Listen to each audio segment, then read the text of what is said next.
Hello everyone and welcome to creative online study channel. आज की video में हम करेंगे क्लास 8 की एक्सरसाइज 7.7। इस एक्सरसाइज के टोटल 5 क्वेश्चन है। सभी क्वेश्चन हम इसी वीडियो में सॉल्व करेंगे। क्वेश्चन नंबर 1 से स्टार्ट करते हैं।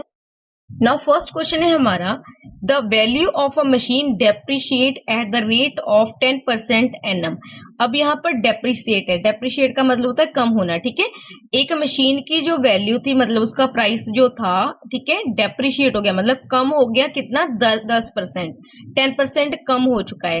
If it's present value is 10 lakh, ठीक है, अगर उसकी प्रेजेंट वैल्यू, ठीक है, अब की वैल्यू क्या थी, उसकी प्रेजेंट वैल्यू कितनी है? 10 लाख है, ठीक है। बाद में उसका कितना हो गया? डेप्रिशिएट हो गया, मतलब कट कम हो गया, 10% कम हो गया उसका रेट।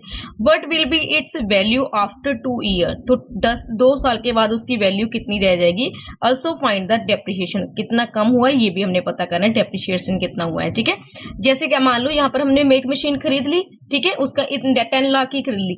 जब हम उसको दोबारा रीसेल करते हैं, जैसे हम किसी को बेचते हैं दोबारा से, पहले हमने खरीद ली, बाद में हम कई बार होता है कि हम बाद में उसको बेच देते हैं, तो रीसेल करते हैं, तो उसका जो रेट होता है, जितने की खरीदी होती है, उसमें से हमको कम पैसों में ही उसको बेचना पड़ता है, ठीक है। तो यहाँ पर बताया गया डेप्रिशिएशन कितना होगा, तो 10% कम हुई है। हमने बताना है कि 2 ईयर के बाद कितना उसका प्राइस होगा और कितना वो कम हुआ है, डेप्रिशिएट कितना हुआ है, ये हमें बताना है। यहाँ पर जो चीजें हमें गिवन है पहले वो लिख लेते हैं। Present value of machine, present value अब कितनी वैल्यू उसकी? 10 लाख, तो यहाँ पर लिखेंगे ₹10 लाख, ठीक है। नेक्स्ट है रेट ऑफ डेप्रिशिएशन, ठीक है। रेट ऑफ डेप्रिशिएशन मतलब आर कितनी है हमारे पास? 10%, ठीक है, 10% कम होगी। और टाइम कितना दिया गया हमें? टाइम दिया गया 2 ईयर्स, और ये चीज हमने फाइंड करनी है, ठीक है। ये value of machine after 2 year, यही हमने फाइंड करना है। तो यहाँ पर देखो जो फॉर्मूला था, जैसे हम कंपाउंड इंटरेस्ट पता करने के लिए जो अमाउंट का फॉर्मूला था, वही फॉर्मूला हमने यहाँ पर यूज करना है, ठीक है। पी आ गया, वहां पर 1 एक चीज होती है, वहां पर हम यहाँ पर प्लस लगाते हैं, 1 प्लस लगाते हैं। जब भी डेप्रिशिएशन की बात हो रही है, डेप्रिशिएट की बात हो रही है, तो हमने यहाँ पर माइनस लाना है। कम होना है तो कम होने के लिए हमने यहाँ पर माइनस यूज करना है। आर अपॉन में 100 यहाँ पर आ जाएगा एक्सपोनेंट की जगह पर टी, ठीक है। तो इस फॉर्मूले का यूज करके हमने वैल्यू ऑफ मशीन पता करना है। तो P, यहाँ पर देखो वैल्यू ऑफ मशीन, ये हमारा P है, ये वाला है R और ये वाला है हमारा T, ठीक है। तो इसी का यूज करना है। तो P हमारे पास कितना है? P है हमारे पास 10 लाख, और यहाँ पर ब्रैकेट 1 माइनस R कितनी है हमारे पास? R है 10%, अपॉन में 100 आ जाएगा, और T कितना है? टाइम है हमारे पास 2 ईयर, ठीक है। जब भी हमें ब्रैकेट दी जाती है तो पहले हम क्या करते हैं? ब्रैकेट सॉल्व करते हैं। देखो ये वाली जीरो इस जीरो से कैंसिल हो गया, अब क्या हो गया? यहीं पर लिख लेते हैं 1 माइनस 1 अपॉन में 10 की पावर 2, ठीक है। अब देखो यहाँ पर ये अगर हमें 2 फ्रैक्शन दी जाती है और अब वहां पर प्लस या माइनस होता है, तो हम क्या करते हैं? उसको क्रॉस मल्टीप्लाई या बटरफ्लाई मेथड बोलते हैं ना, उससे सॉल्व कर सकते हैं। इसके अलावा एलसीएम लेके भी कर सकते हो, ठीक है। तो यहाँ पर हम ये वाली वैल्यू जो हमारा वैल्यू, प्रेजेंट वैल्यू, उसको हमने अभी एज इट इज रखना है। क्यों रखना है? क्योंकि जब तक हमारी ये ब्रैकेट सॉल्व नहीं होती तब तक हमें इसको ऐसे ही रख लेंगे। पहले ब्रैकेट ही पूरा सॉल्व करना होता है। अगर यहाँ पर ये देखो, ये फ्रैक्शन में नहीं है, तो हम अपॉन में 1 मान लेते हैं। तो 10 को 1 से क्रॉस मल्टीप्लाई कैसे करते हैं? ऐसे ही करते हैं ना। तो 1 को 10 से किया, 10 1 10, देन माइनस का साइन, 1 को 1 से किया 1 ही आ जाएगा, और नीचे आपस में करना, 10 को 1 से किया तो 10 ही आ जाएगा, यहाँ पर 2 आ जाएगा। नेक्स्ट देखो, नेक्स्ट सेम वैल्यू ये वाली एज इट इज उतार लो। तो यहाँ पर 10 में से 1 माइनस किया 9 अपॉन में 10 की पावर 2, ठीक है। नेक्स्ट देखो, यहाँ पर ही सॉल्व कर देते हैं क्योंकि नीचे आ जाएगा काफी से। आप इसको स्टेप बाय स्टेप नीचे भी करके लिख सकते हो, ठीक है। 10 लाख लिख लिया ना। अब 9 को 2 टाइम मल्टीप्लाई, 9 9 जा, ठीक है। यहाँ पर कर लेते हैं ब्रैकेट में 9 को 2 टाइम मल्टीप्लाई और 10 को भी 2 टाइम मल्टीप्लाई। यहाँ भी करेंगे सॉल्व 10 लाख और मल्टीप्लाई का साइन लगा लेते हैं, अभी ब्रैकेट सॉल्व कर लेंगे।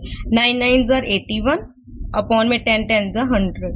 अब यहाँ पर देखो ये वाली दोनों जीरो इन दोनों जीरो से कैंसिल होगी। अब सारी वैल्यू को हम 81 से मल्टीप्लाई कर देंगे। तो यहाँ पर सबसे पहले आ जाएगा 80, यहाँ पर इसको 1 से किया 81 आ गया। अब जीरो काउंट करो कितने? 1 2 3 4, तो 4 जीरो आ गई, ठीक। तो यहाँ पर हमारा जो वैल्यू आ गई वो आ गई 8,10,000, ठीक है। तो यहाँ पर आ जाएगा ये आ गया हमारा रुपीज में। ये है क्या है? आफ्टर 2 ईयर, मतलब 2 साल के बाद हमारी जो मशीन की कीमत, ठीक है, और हमारी मशीन की जो कीमत थी पहले कितनी थी, प्रेजेंट वैल्यू थी उसकी 10 लाख, अब बाद में कितनी हो जाएगी, 2 साल के बाद कितनी, 8,10,000। क्लियर। अब हमने यहाँ पर ये चीज तो पता कर ली है, आफ्टर 2 ईयर कितनी वैल्यू की। हमने इसमें और क्या फाइंड करना, find the depreciation.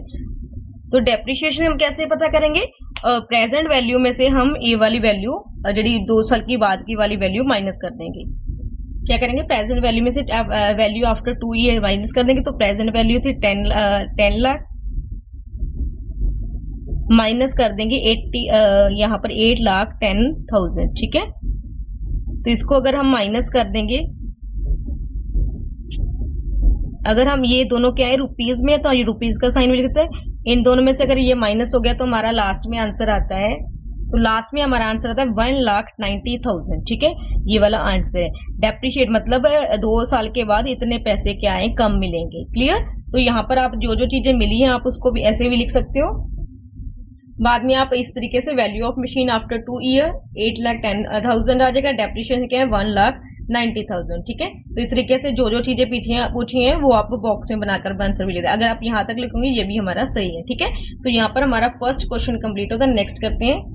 Now next है हमारा second question, the cost of a plot is 6,40,000, it increases at a rate of 5% of its previous value after every year. What will be its value after 2 year? ठीक है, यहाँ पर cost of plot का क्या होता है, जैसे किसी जगह पर जमीन ले लेनी, ठीक है, कोई प्लॉट ले लेना, तो प्लॉट की कीमत हमेशा क्या होती है, इंक्रीज होती है, वो कभी कम नहीं होती। किसी कारण से कम हो सकती है, मगर ज्यादातर क्या होता है प्लॉट की जो कीमत होती है, कोई भी घर होगा उसकी कीमत दिन ब दिन क्या होगी, बढ़ती जाएगी। ठीक है, तो यहाँ पर क्या हो गया, प्लॉट की कीमत कितनी है, 6,40,000 है, वो इंक्रीज हो रही है हर साल 5% इस पर इंक्रीज हो रहा है। ठीक है, हर एवरी ईयर। तो यहाँ पर हमने पता करना है कि 2 साल के बाद उसकी प्लॉट की कीमत कितनी होगी। तो यहाँ पर जो जो चीजें गिवन है पहले वो लिख लेते हैं। तो जो जो चीजें गिवन है वो लिख लेते हैं। कॉस्ट ऑफ प्लॉट की कॉस्ट कितनी है, यहाँ पर ये इसको PCD नोट करेंगे क्योंकि हमने वही फॉर्मूला यूज करना है। तो 6,40,000। ठीक है, ये थी उसकी कॉस्ट, और इंक्रीज कितने परसेंट हुआ है, तो 5%। तो रेट ऑफ इंक्रीज है हमारे पास 5%। टाइम कितना है, टाइम है 2 ईयर्स। ठीक है, अब जो हमने फाइंड करना है cost of plot after 2 year, 2 साल के बाद कितनी कीमत होगी, तो हमने यहाँ पर कौन सा फॉर्मूला यूज करना है, सेम एज इट इज जो हमने पीछे एक्सरसाइज में किया था, P।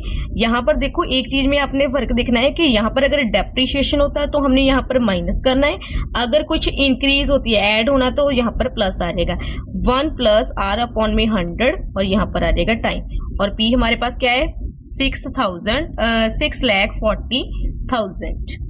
नेक्स्ट आ जाएगा 1 + R, कितना है, R है हमारे पास 5/100, और टाइम है हमारे पास 2 ईयर। अब जो चीज कैंसिल होते कैंसिल कर लेते हैं, 5 1 = 5, 5 2 = 10, और 0 की 0 आ जाएगी। ठीक है, 5 20 = 100, तो यहाँ पर आ जाएगा 6,40,000, 1 + 1/20 की पावर 2।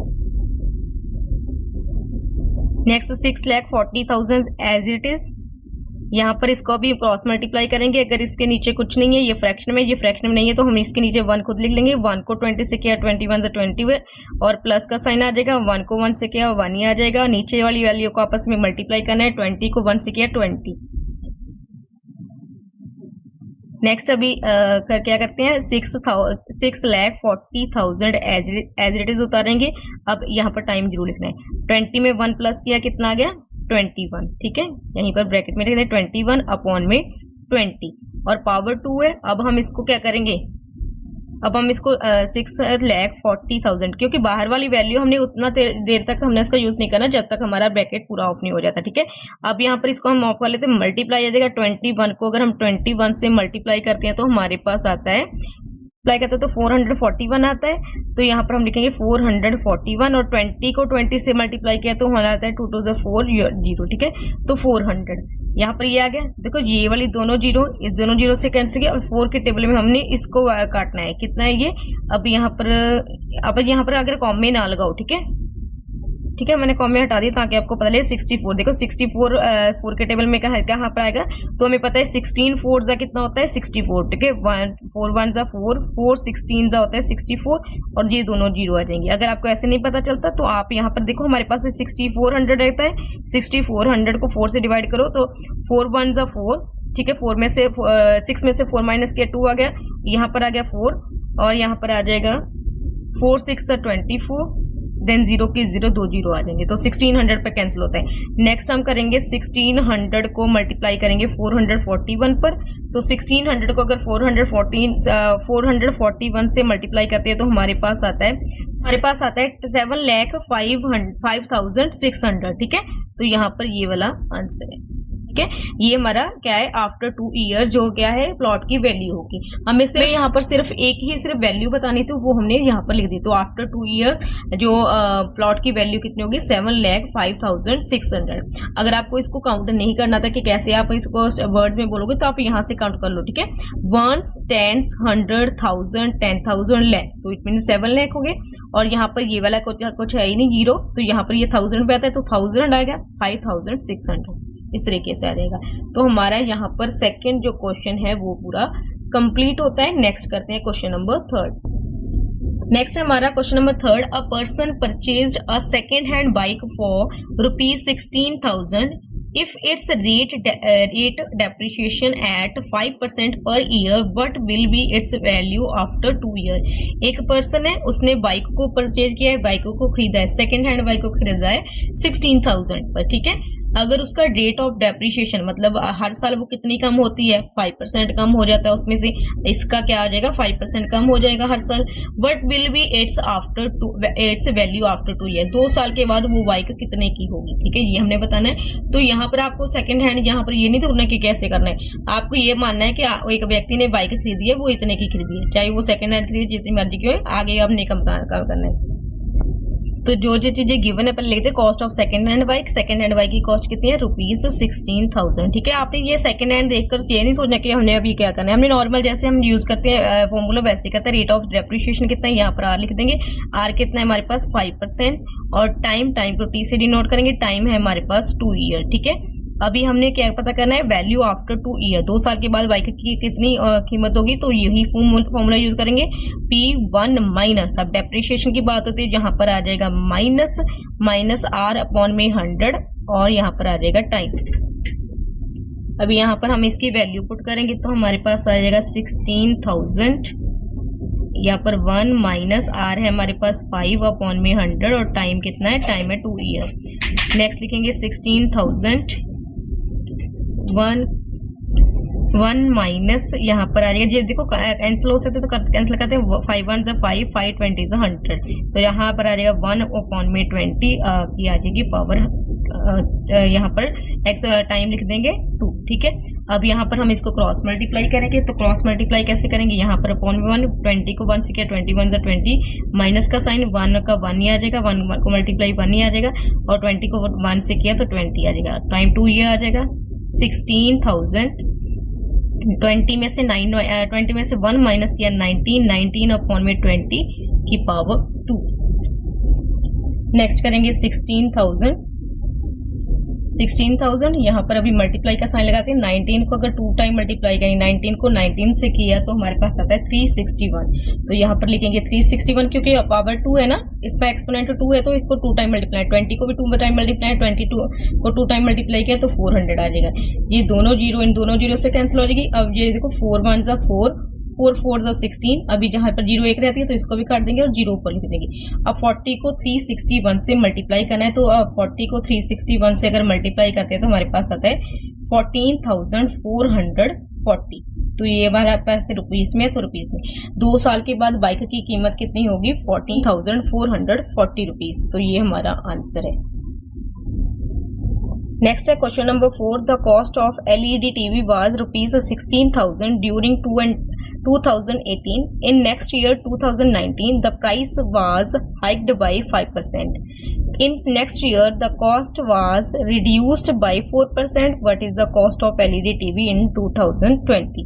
ठीक है, इसमें क्या कहा गया कि एक जो LED TV है उसकी 2018 में 2018 में उसकी कितनी कीमत थी, 16,000 थी। उसके नेक्स्ट ईयर मतलब 2019 में वो उसका प्राइस क्या हो गया, बढ़ गया। हाइक होता है बढ़ना, ठीक है, तो बढ़ गया कितना, 5% बढ़ गया। और 2020 में क्या हो गया, कॉस्ट रिड्यूस हो गई। उसकी जितनी कीमत थी यहाँ पर 5% वाले इंक्रीज हो गया, वो वाली कॉस्ट में से 4% कम हो चुकी है। What is the cost of LED TV इन 2020? जो 2020 में कॉस्ट कितनी है LED TV की, ये हमने फाइंड करना है। तो यहाँ पर मैंने इसको ऐसे डिवाइड कर लिया। तो यहाँ पर देखो कॉस्ट ऑफ LED TV इन 2018 में कॉस्ट कितनी थी, ₹16,000, ठीक है। तो यहाँ पर इंक्रीज प्राइस इन 20, ठीक है, पहले 2018 में क्या थी, तो 2018 में कीमत इतनी थी। नेक्स्ट ईयर 2019 में क्या हो गया, 2019 में 5% इंक्रीज होगी, तो इंक्रीज प्राइस कितना है, 5%, ठीक है। इंक्रीज रेट ऑफ कितना है, 5%। टाइम कितना है, तो एक कितना टाइम लगा, 18 में 9 का, तो 1 ईयर का, ठीक है। तो यहाँ पर कॉस्ट ऑफ LED अगर 18 में इतनी थी, 18 में इतनी थी, तो 19 में कितनी होगी उसकी कॉस्ट, तो वो हम फाइंड करेंगे। कैसे फाइंड करेंगे, सेम यहाँ पर P लिखेंगे 1 प्लस, क्योंकि इंक्रीज हुआ तो यहाँ पर प्लस का साइन लिखेंगे, R/100 यहाँ पर टाइम। इसका यूज करके पहले इसको फाइंड करेंगे, ये हम इस साइड पे ऐसे ही लिख रहे हैं, तो ठीक है। तो यहाँ पर अगर आप यहाँ पर इसको अलग अलग से मार्क करना चाहते हो तो यहाँ पर स्टार लगा सकते हो, ठीक है। यहाँ पर भी ऐसे एरो लगा दो चाहे, मतलब ये तीनों अलग अलग चीजें हैं, ठीक है। तो यहाँ पर हम इसको फाइंड करेंगे, तो 16,000, P कितना है हमारा 16,000, 1 प्लस R कितना है, R है 5% अपॉन में 100, और टाइम 1 है, तो 1 लिखने की जरूरत है भी नहीं, तो यहाँ पर चाहे लिखो चाहे ना लिखो, ठीक है। तो 16,000 1 प्लस, यहाँ पर देखो इसको कैंसिल कर देंगे, 5 1 5, 5 20 100, तो 1 प्लस 1 अपॉन में 20। नेक्स्ट लिखेंगे 16,000, यहाँ पर देखो इसको क्रॉस मल्टीप्लाई से सॉल्व करेंगे, 1 यहाँ अपॉन में 1 ले लेंगे, 21 20, प्लस का साइन 1 को 1 से किया 1 ही आ जाएगा, 21 20, इसको क्लोज करेंगे। नेक्स्ट लिखेंगे 16,000 20 में 1 प्लस किया तो आ जाएगा 21, और अपॉन में 20, ये जीरो इस जीरो से कैंसिल होगी, 2 1 2, 2 8 16, ये दोनों जीरो हम ऐसे साथ में ऐड कर लेंगे। अब 800 को 21 से अगर हम मल्टीप्लाई करते हैं तो हमारे पास आता है 16,800। तो यहाँ पर देखो ये वाला हमारा आंसर है। क्या है आंसर, टीवी की 18 में इतनी कीमत थी और 19 में कितनी, 16,800, 800 रुपीज इंक्रीज होगी। अब हमने 19 में पता करना है, ठीक है। कॉस्ट ऑफ LED TV 19 में कितनी है, 19 में कितनी कीमत थी, उसकी थी कीमत ₹16,800, तो यही कीमत थी। अब हमने रिड्यूस, यहाँ पर कहा गया है कि ना 19 में इतना हो गया क्योंकि 5% इंक्रीज हुआ तो इतना कीमत होगी टीवी की। मगर वहां पर नेक्स्ट ईयर क्या हो गया, 5% क्या हो गया, रिड्यूस, सॉरी 4% रिड्यूस हो गया। 20 में 4% रिड्यूस हो गया, टाइम कितना हो गया, 19 में और 20 में आने कितना टाइम लगेगा, 1 ईयर का। नेक्स्ट हम लिखेंगे कॉस्ट ऑफ LED TV इन 2020, ठीक है। 2020 में कितना है, तो यहाँ पर सेम फॉर्मूला P1 माइनस, क्योंकि रिड्यूस हुआ है, रिड्यूस मतलब डेप्रिशिएट हुआ है, कम हुआ है, तो 1 माइनस R अपॉन में 100, यहाँ पर आ जाएगा टाइम। तो P हमारा कितना, P है हमारे पास 16,800, देन 1 माइनस R है हमारे पास 4 अपॉन में 100, टाइम 1 है, तो 1 चाहे लिखो चाहे ना लिखो, ठीक है। तो 16,800, यहाँ पर देखो 4 का यहाँ पर टेबल कैंसिल हो गया, 4 1 4, 4 25 100, तो 1 माइनस 1 अपॉन में 25। नेक्स्ट लिखेंगे 16,800 एज इट इज। अब हम इसको क्या करेंगे, क्रॉस मल्टीप्लाई के साथ सॉल्व। 25 को 1 से किया 25, 1 को 1 से किया 1 ही आ जाएगा, 25 1 25, ठीक है। क्रॉस मल्टीप्लाई हमेशा ऐसे होती है, और लास्ट में नीचे वाली जो डिनोमिनेटर है वो भी आपस में क्या होते हैं, मल्टीप्लाई होते हैं। नेक्स्ट आएगा 16,800, यहाँ पर मल्टीप्लाई, क्योंकि ब्रैकेट के साथ अगर ऐसे जुड़ा होता है तो यहाँ पर मल्टीप्लाई होता है। 25 में से 1 माइनस किया, 24 अपॉन में 25। अब हम यहाँ पर 16,800, ठीक है, 16,800 को 25 से क्या करते हैं, डिवाइड करके देखते हैं। तो यहाँ पर 25 का टेबल आपको पता ही होगा, 25 100, 25 50 आ गया, 75 100, 125 150 175 200 ऐसे, ठीक है। ऐसे 25 ऐड होते जाएंगी। अब यहाँ पर हमारे पास देखो दो वैल्यू, क्योंकि ये 2 डिजिट है, ये 2 वैल्यू है, तो यहाँ पर हम 16 के नीचे 25 नहीं लिख सकते, तो हम यहाँ पर 3 डिजिट ले लेंगे 168। तो 168 हमारे इसके टेबल में नहीं आता, तो टेबल 150, तो यहाँ पर काउंट करो कितने पे जाएगा, 1 2 3 4 5 6, तो यहाँ पर आ जाएगा हमारे पास 6 है। 8 में 0 माइनस के 8 आ जाएगा, 6 में 5 माइनस के 1 आ जाएगा, और यहाँ पर ये 0 उतार लेंगे 180। अब 180 से यहाँ पर 200 बढ़ा है, तो ये वाला 175 आ जाएगा। 175 हमारा 7 पे जाता है। यहाँ पर 10 में से 5 माइनस के 5, 7 में से 7 माइनस किया 0, आगे 0 आ जाएगी, ये वाली अभी 0 नीचे उतारेंगे।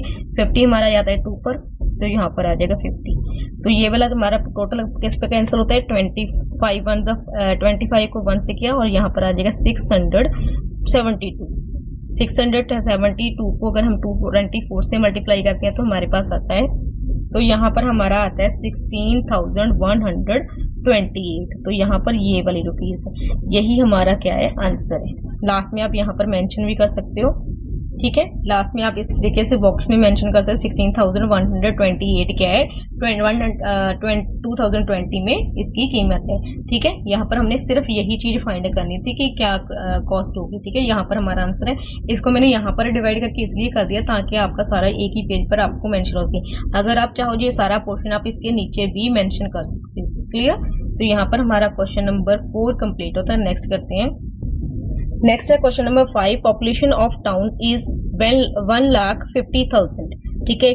टाउन की पॉपुलेशन कितनी है, 1,50,000 है। The annual birth rate is 55%, उसका बर्थ रेट कितना है, मतलब उस टाउन का 5% है। एंड मोर्टेलिटी रेट कितना है, मतलब डेथ रेट कितना है, 3%। Find the population after 2 year, 2 साल के बाद उस टाउन की पॉपुलेशन कितनी होगी। तो जो जो चीजें पहले गिवन है वो लिख लेते हैं। तो यहाँ पर मैंने मेंशन कर दिया, यहाँ पर देखो, तो यहाँ पर मैंने मेंशन कर दिया पॉपुलेशन ऑफ टाउन कितनी है, 1,50,000, और बर्थ रेट कितना है, बर्थ रेट है 5%, और मोर्टेलिटी रेट कितना है, मोर्टेलिटी रेट है हमारे पास 3%। इट मीन्स डेथ रेट जो कितना है वो है 3%। नाउ ग्रोथ रेट कैसे कह सकते हैं, अब इस टाउन का 1 साल में कितनी कैसे हो गया, तो बर्थ रेट में से हम मोर्टेलिटी रेट जो है माइनस कर दें, तो 5% माइनस 3% इक्वल टू में आ गया 2%। तो 2% ग्रोथ है, तो यहाँ पर हम इसका यूज करेंगे आर के तौर पर, ठीक है। पॉपुलेशन आफ्टर 2 ईयर, 2 साल के बाद कितनी पॉपुलेशन होगी, सेम वही वाला फॉर्मूला यूज करना है हमने। P1 यहाँ पर देखो, यहाँ पर ग्रोथ रेट यहाँ पर प्लस में है, ठीक है, तो यहाँ पर प्लस करेंगे इसको, ठीक है। P प्लस R अपॉन में 100 यहाँ पर आ जाएगा टाइम, ठीक है। तो यहाँ पर P हमारे पास मतलब पॉपुलेशन, यहाँ पर P हम इसको डिनोट करेंगे तो 1,50,000, ठीक है, 1,50,000। तो 1 प्लस R कितना, R को हमने इसको यूज करना है 2 अपॉन में 100, और टाइम है हमारे पास 2 year. Same as it is जैसे हम पीछे सॉल्व करते हैं उस तरीके से सॉल्व करना है। 1,50,000, यहाँ पर देखो 2 1 2, 2 50 100, तो 1 प्लस 1 अपॉन में 50, यहाँ पर आ जाएगा 2। नेक्स्ट 1,50,000 एज इट इज, यहाँ पर इसको भी हम क्या करेंगे, क्रॉस मल्टीप्लाई। इसके यहाँ 50 को 1 से किया, 50 1 50, 1 को 1 से किया 1 ही आ जाएगा, 50 1 50 और एक्सपोनेंट 2 ही आ जाएगा। 1,50,000, 51 में 50 में 1 प्लस किया 51 अपॉन में 50 की पावर 2। नेक्स्ट देखो 1,50,000, अब 51 को अगर हम 51 से ही मल्टीप्लाई करते हैं तो हमारे पास देखो 51 को अगर 51 से मल्टीप्लाई करते हैं तो हमारे पास आता है 2601, ठीक है, 2601, और 50 को 50 से मल्टीप्लाई करते हैं 2500। अब ये दोनों जीरो इन दोनों जीरो से कैंसिल होगी। अब हमारे पास बचता है यहाँ पर पहले कॉमेज उठा लो, लास्ट में आपको कॉमास वगैरह ना लिखो ताकि आपको ये प्रॉपर पता लगे कि आगे आपको 1 मेंशन हो। यहाँ पर आपको 15 दिख रही है आपको, ठीक है। तो दोनों देखो 5 के टेबल, यहाँ पर 15 आता है, यहाँ पर 25, तो 15 और 25 दोनों 5 के टेबल में आते हैं, तो 5 5 से 25, यहाँ पर आ जाएगा ये। क्या आप क्या कर सकते हो, 25 का टेबल हमने पीछे बनाया ही था, तो इस तरीके से आप इसको डिवाइड करके भी कर सकते हो। तो यहाँ पर लिखते हैं 25 और 1500 है ना, 1500, तो 25 यहाँ पर ये वाला आएगा, 25 का यहाँ पर टेबल लिख लेते हैं, 25 50 75 100 125 150 775, यहाँ पर आ जाएगा 200। तो हमें 150 चाहिए, तो 150 हमारा यहाँ रहा। कितने नंबर पे आता है, 1 2 3 4 5 6, तो 6 नंबर पर ये क्या आता है, यहाँ पर लिखेंगे 6 और 150 आ गया। देन 0 है, यहाँ पर 0 है, फिर 0 आ जाएगी। तो ये पूरा 60 पर चल जाएगा। यहाँ पर अभी इसको कैंसिल कर दो। अब यहाँ पर हम 25 का के टेबल पे ही इसको कैंसिल कर देते हैं। पूरा 1500 125 के टेबल में 60 पर कैंसिल होता है, तो 60 पर आ जाएगा। 60 को 2600, अगर 60 को 2601 से मल्टीप्लाई करते हैं तो हमारे पास आता है 1,56,060। तो यहाँ पर पॉपुलेशन 2 साल के बाद कितनी होगी, इतनी। ठीक है, यहाँ पर हमारा आंसर है। लास्ट में हमारा क्वेश्चन नंबर 5 कंप्लीट होता है और हमारी आज की एक्सरसाइज 57.7 कंप्लीट होती है और हमारी वीडियो भी खत्म होती है। उम्मीद करती हूँ आपको अच्छे से समझ आए होंगे और वीडियो पसंद आई होगी। अगर वीडियो पसंद आई तो उसको लाइक और चैनल को सब्सक्राइब जरूर करना। Thank you.